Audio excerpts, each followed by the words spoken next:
ഈശോ മിശിഹായ്ക്ക് സ്തുതിയായിരിക്കട്ടെ. ഇന്ന് ജൂലൈ 3 ഭാരത സഭയെ സംബന്ധിച്ചിടത്തോളം ഏറ്റവും പവിത്രവും അഭിമാനകരവുമായ ദിനമാണ്. നമ്മുടെ വിശ്വാസത്തിൻ്റെ പിതാവും ഭാരതത്തിൻ്റെ പ്രേക്ഷിതനുമായ മാർ തോമാസ് ലീഹായുടെ രക്തസാക്ഷിത്വത്തിൻ്റെ ഓർമ്മ പുതുക്കുന്ന ദുഃഖ്രാന തിരുനാൾ നാം ഇന്ന് ആഘോഷിക്കുകയാണ്. ദുഃഖ്രാന എന്ന സുറിയാനി വാക്കിൻ്റെ അർത്ഥം ഓർമ്മ എന്നാണ്. എന്നാൽ ഇത് കേവലം ഒരു ഓർമ്മയാചരിക്കുന്ന ദിവസം മാത്രമല്ല, നമ്മുടെ വിശ്വാസത്തിൽ അഭിമാനബോധമുള്ളവരാകാനും നമ്മുടെ വിശ്വാസത്തിൻ്റെ ആഴങ്ങളിലേക്ക് ഇറങ്ങിച്ചെല്ലാനും നമ്മുടെ പ്രേക്ഷിത ദൗത്യം എത്രത്തോളം ഉണ്ടെന്ന് ആത്മപരിശോധന നടത്താനുമുള്ള ഒരു ദിവസം കൂടിയാണിന്ന്. യോഹന്നാന്റെ സുവിശേഷം 14-ാം അധ്യായത്തിൻ്റെ 5-6 തിരുവചനങ്ങൾ.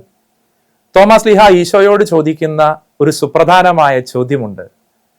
തോമസ് പറഞ്ഞു, കർത്താവേ, നീ എവിടേക്ക് പോകുന്നുവെന്ന് ഞങ്ങൾക്കറിഞ്ഞുകൂടാ, പിന്നെ വഴി ഞങ്ങൾ എങ്ങനെ അറിയും? യേശു പറഞ്ഞു, വഴിയും സത്യവും ജീവനും ഞാനാണ്. എന്നിലൂടെ അല്ലാതെ ആരും പിതാവിൻ്റെ അടുക്കിലേക്ക് വരുന്നില്ല.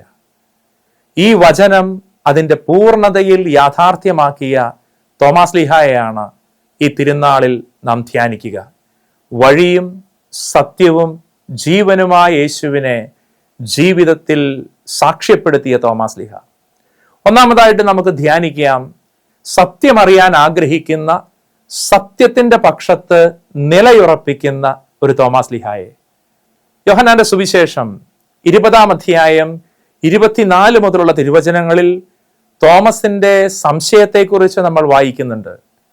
12 പേരിൽ ഒരുവനും ദിദിമോസ് എന്ന് വിളിക്കപ്പെടുന്നവനുമായ തോമസ് യേശു വന്നപ്പോൾ അവരോടുകൂടെ ഉണ്ടായിരുന്നില്ല. അതുകൊണ്ട് മറ്റു ശിഷ്യന്മാർ അവനോട് പറഞ്ഞു, ഞങ്ങൾ കർത്താവിനെ കണ്ടു.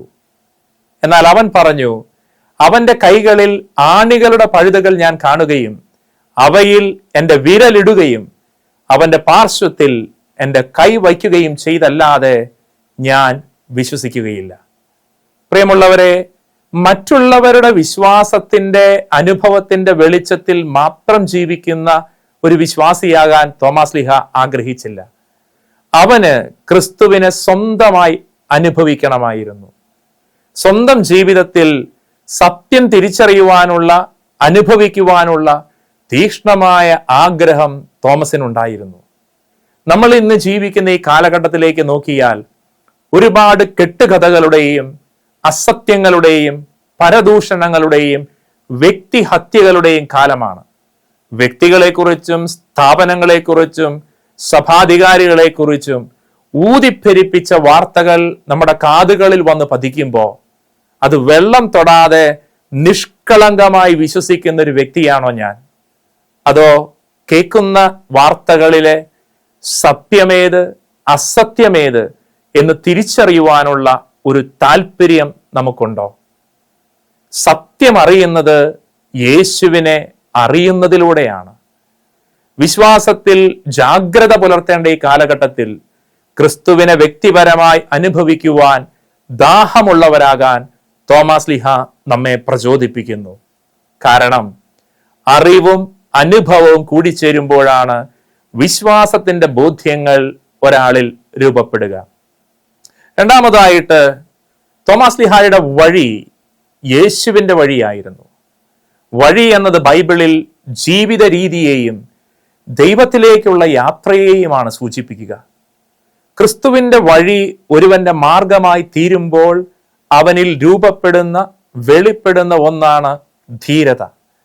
യോഹന്നാന്റെ 1-ാം ലേഖനം 2-ാം അധ്യായം 6-ാം തിരുവചനം, അവനിൽ വസിക്കുന്നെന്ന് പറയുന്നവൻ അവൻ നടന്ന അതേ വഴിയിലൂടെ നടക്കേണ്ടിയിരിക്കുന്നു. പരിശോധിച്ചാല്, ചിന്തിച്ചാല് നമുക്ക് ഒരുപാട് വഴികളുണ്ട് ഒരു കാര്യം ചെയ്യാൻ. എളുപ്പ വഴിയിൽ കാര്യങ്ങൾ നടത്താൻ താല്പര്യപ്പെടുന്നവരാണ് നമ്മൾ ഓരോരുത്തരും. വഴിയില്ലാത്തിടത്ത് വഴി വെട്ടുന്നവരാണ്. എന്നാൽ വചനം പറയുകയാണ്, എൻ്റെ ഹിതത്തെ ദൈവഹിതത്തോട് ചേർത്ത് വെക്കുന്നിടത്താണ് വഴികൾ തുറക്കപ്പെടുന്നത്. നമുക്കും അവനോടൊപ്പം പോയി മരിക്കാമെന്ന് തോമാസ് ലീഹ പറയുമ്പോൾ ക്രിസ്തുവിന്റെ വഴിയെ പോകുന്ന ഒരു വ്യക്തിയുടെ ആന്തരിക ബലമാണ് സംസാരത്തിലും വ്യക്തിത്വത്തിലും വെളിപ്പെടുന്നത്. മൂന്നാമതായിട്ട് ജീവൻ. ബൈബിളിലെ ഏറ്റവും വലിയ വാഗ്ദാനമാണ് ജീവൻ. ഉൽപ്പത്തി പുസ്തകത്തിൽ ആദി മനുഷ്യൻ ജീവൻ നഷ്ടപ്പെടുത്തി. യോഹന്നാന്റെ സുവിശേഷം 10-ാം അധ്യായത്തിന്റെ 10-ാം വചനത്തിൽ ഇങ്ങനെ നമ്മൾ വായിക്കും, ഞാൻ വന്നത് അവർക്ക് ജീവൻ ഉണ്ടാകാനും സമൃദ്ധിയായി ഉണ്ടാകാനുമാണ്. എന്താണ് ജീവൻ? അത് യേശു തന്നെയാണ്. കുടുംബത്തിൽ, മാതാപിതാക്കളിൽ, മക്കളിൽ, സഹസമർപ്പിതരിൽ യേശു വെളിപ്പെടുന്നു. ഞാൻ ഓർക്കുകയാണ് ഒരു ചൈനീസ് കുടുംബത്തിന്റെ അനുഭവം. ചെറുപ്പക്കാരായ 3 യുവാക്കൾ അവർ ക്രിസ്തീയ വിശ്വാസത്തിലേക്ക് കടന്നു വന്നു. കർഷകരാണ്. പ്രഭാതത്തിൽ 2 മണിക്ക് എഴുന്നേൽക്കും, 1 മണിക്കൂർ പ്രാർത്ഥിക്കും, വയലിൽ പണിയെടുക്കാനായിട്ട് പോകും. അവർ പ്രധാനമായും ചെയ്യുന്ന കാര്യം അവരുടെ വയലിൽ വെള്ളം തേവിക്കയറ്റും. അതിനുശേഷം ദേവാലയത്തിൽ മടങ്ങി വന്ന് വിശുദ്ധ കുർബാനയിൽ പങ്കെടുക്കും. അയൽവാസിയായ വയലിന്റെ ഉടമ വരമ്പ് ഭേദിച്ച് ഇവർ തേവി നിറച്ച വെള്ളം മോഷ്ടിച്ചുകൊണ്ട് പോവുകയാണ്. ഈ പ്രശ്നത്തെ എങ്ങനെ കൈകാര്യം ചെയ്യും? 3 പേരും കൂടി ആലോചിച്ചു. ഒന്നാമൻ പറഞ്ഞു, നമുക്ക് അവനെ ഭയപ്പെടുത്താം. രണ്ടാമൻ പറഞ്ഞു, അല്ല, നമുക്ക് നിയമത്തിന്റെ വഴിയെ പോകാം, കേസ് കൊടുക്കാം. മൂന്നാമത്തവൻ പറഞ്ഞു, നമുക്ക് ദൈവത്തോട് ആലോചന ചോദിക്കാം. അവർ പ്രാർത്ഥിച്ചു. അവരുടെ ഉള്ളിൽ ഇങ്ങനെ ഒരു പ്രചോദനം കിട്ടി, എന്നും 2 മണിക്കാണല്ലോ എഴുന്നേൽക്കുന്നത്, അല്പം കൂടി നേരത്തെ എഴുന്നേൽക്കുക. പ്രാർത്ഥന കഴിഞ്ഞ് ഇവർ വയലിലേക്ക് പോവുകയാണ്. പക്ഷെ ഇവരുടെ വയലിലല്ല ഇവർ വെള്ളം ആദ്യം തേവി നിറച്ചത്. മോഷ്ടിച്ചു കൊണ്ടുപോയ അയൽവാസിയുടെ വയലിൽ ഇവർ ആദ്യം വെള്ളം തേവി നിറച്ചു. പിന്നീട് ഇവർ ഇവരുടെ വയലിൽ നിറച്ചു. ഏകദേശം 3 മാസത്തോളം ഇവർ ഇത് തുടർച്ചയായി ചെയ്തു. 3 മാസം കഴിഞ്ഞപ്പോ ആ വെള്ളം മോഷ്ടിച്ചു കൊണ്ടുപോയ വയലിന്റെ ഉടമ ഇവരുടെ വീടിന്റെ വാതിലിൽ വന്ന് മുട്ടിക്കൊണ്ട് പറഞ്ഞു, ഞങ്ങൾക്ക് ക്രിസ്തുവിനെ അറിയണം. ജീവൻ വെളിപ്പെട്ടു, യേശു വെളിപ്പെട്ടു. വഴിയുണ്ട്, പക്ഷെ സത്യമില്ലെങ്കിൽ വഴി തെറ്റും.